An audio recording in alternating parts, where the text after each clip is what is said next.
My name is Peter Goethe. I'm a director of the Nordic Cochrane Center in Copenhagen and professor of research design and analysis at the University of Copenhagen.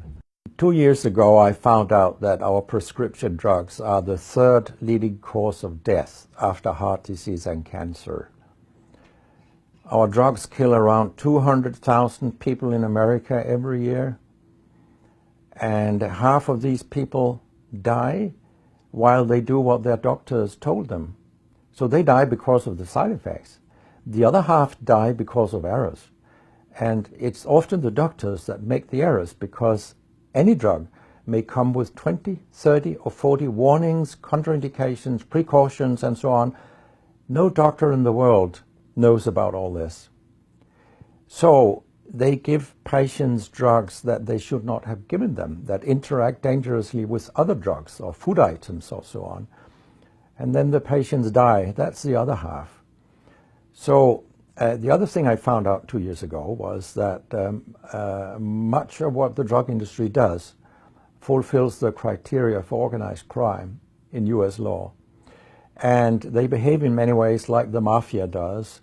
They corrupt everyone they can corrupt. They have bought every type of person, even including ministers of health in some countries.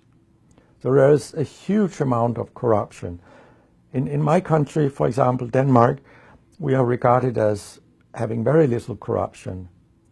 But yet we have thousands of doctors on industry payroll, although we are just 20,000 doctors.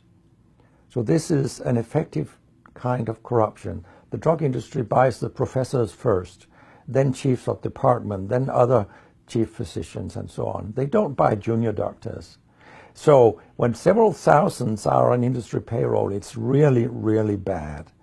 And that's why I wrote my book, Deadly Medicines and Organized Crime, How Big Pharma Has Corrupted Healthcare. I hope to convince patients not to take so many drugs, because so many die from the drugs they take. In my country, people take so many drugs that every single citizen can be in treatment with 1.5 drugs from they are born till they die. This is incredible. And drugs are not that helpful. And they kill very many of us. We know that. That's why drugs are the third major killer after heart disease and cancer. So what we need in the coming years is to take far fewer drugs than what we do currently. If we did that and we were careful, then we could live longer and live better lives. Because drugs have many side effects, and patients often don't realize that when they become worse, that it could be a side effect of the drug, which they continue taking because that's what their doctors tell them. So when I was a specialist in internal medicine, what I very often did was that I stopped a lot of drugs, particularly in elderly people, and it's quite revealing to see a bedridden elderly person come into your ward, and when you stop the drugs, I mean, that person becomes many years younger. And many of these drugs affect the brain, and old people tolerate that very, very badly. They fall, and when they break a hip, 1/4 of them die. And for example, antidepressant drugs are used in more than 10% of our elderly. And they seem to kill 3% of them every year.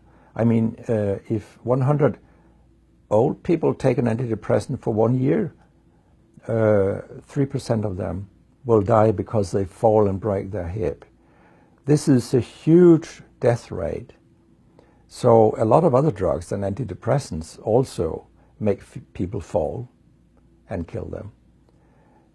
And they may affect your cognition, your memory and all these things. And then they interact in ways that we know almost nothing about. Very many elderly, they take more than 5 drugs a day, and we actually don't know how these drugs interact with each other. What we do know is that all drugs have many effects in the body, and some of them interact also in their metabolism. so that you can get a too high concentration of a drug if you take other drugs simultaneously. So we make a lot of harms that we don't even recognize. I have a pretty colorful collection of things people have called me during all these years. And sometimes journalists have asked me, why do you always look up controversy? And my reply is, I don't. Controversy looks me up. Because it's not popular to tell the truth in healthcare. You will get a lot of enemies. Because a lot of people make money on false premises. Doctors and industry alike. And our drug regulators and our politicians, they are on board on this wagon.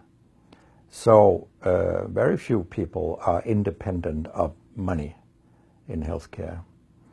And of course I have attacked a lot of holy cows during my career, and people have screamed loudly. In a French journal I was called a statistical masturbist, because I showed with statistics that mammography screening didn't work and things like that. And I was even accused of scientific misconduct by the Association of the Danish Pharmaceutical Industry, which was completely ludicrous. It was harassment from beginning to end. They came with vague arguments that we cannot recognize the conclusions in your study. And they could have come up with numbers and said, these numbers are wrong. They didn't do anything. It was only harassment. It lasted 18 months, I think, the whole thing. And then when we were acquitted, I made sure that this nasty behavior was described in the British Medical Journal. So after that, they haven't come so much after me, the Danish drug industry. And when my book about organized crime came out, they just lied about it, as they always do. That my examples were old, they went back 90 years and so on. But, you know, where I demonstrate that what the 10 biggest companies do is organized crime, these examples, they were from within the last 10 to 15 years. That's not old examples. And the crimes have increased, because when crime pays, you will have more crime. That's how capitalism works.